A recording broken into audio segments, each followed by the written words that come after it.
Mostly Andhra, తెలంగాణలో చాలా వరకు కోతలు కొంతమంది స్టార్ట్ చేశారు. మరి కొంతమంది ఇంకా స్టార్ట్ చేయలేదు.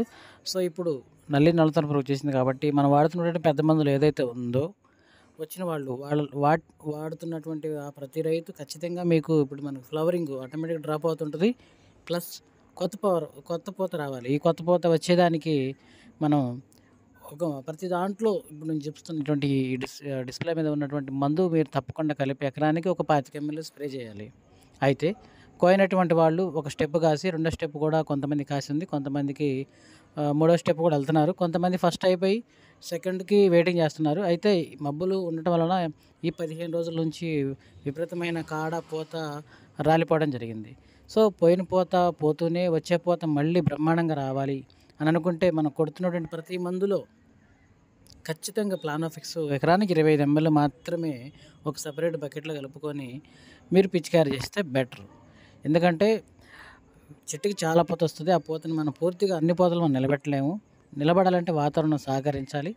ఎందుకంటే పోతున్నప్పుడు అందరికి తెలుసు ఓల్డ్ ఫార్మర్స్‌కి పోతున్నప్పుడు బెట్టకిస్తే త్వరగా సెట్ అవుద్దని తెలుసు. కానీ వాతావరణం మన చేతుల్లో లేదు కాబట్టి పోయే పూత పోతున్నా వచ్చే పూత మరింత రావాలి. కొంత పోయినా కొంత నిలబడాలి అని అనుకుంటే ఈ ప్రయత్నం మీరు చేయాలి. ఎందుకంటే పూత అధికంగా రాలుతున్నా ఇది వాడాలి.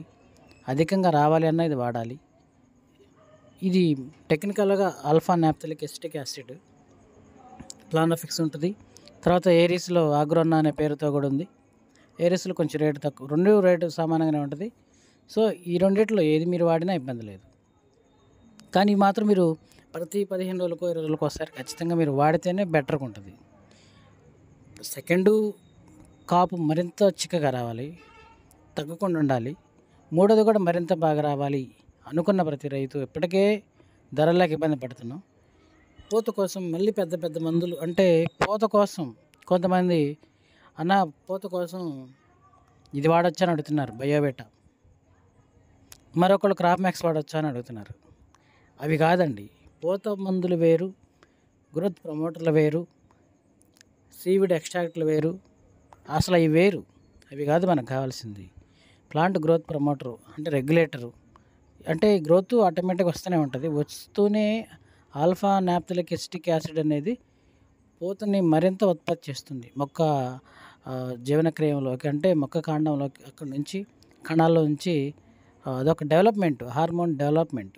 అంతే అలా మీకు అంటే క్లియర్‌గా చెప్పాలంటే దీని మీద పెద్ద వీడియో పెట్టాలి. అది వినే ఓపిక, టైము మన ఫార్మర్స్‌కి కొంతమందికి ఉండదు కాబట్టి ఇది మీరు వాడుతుంటే చాలు ఆటోమేటిక్‌గా అనేది ఫ్లవర్ కంటికి కనపడతా ఉంటది.